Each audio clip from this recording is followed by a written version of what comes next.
Ketemu. Kecil lah, bulan kecil. Korang apa gerak-gerak tu, apa viral. Sekali dalam 3 hari nak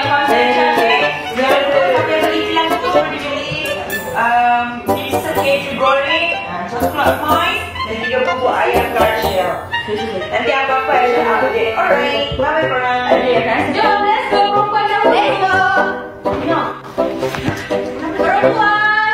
Saya bagi kawan tahu ya, kadang saya korang 38 kali dia je tau. Dia bagi kawan tahu rasa tu. Apa rasa dia?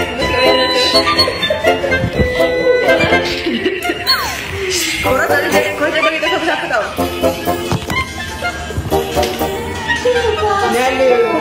Nyala dia demam beri lah korang. Nyala.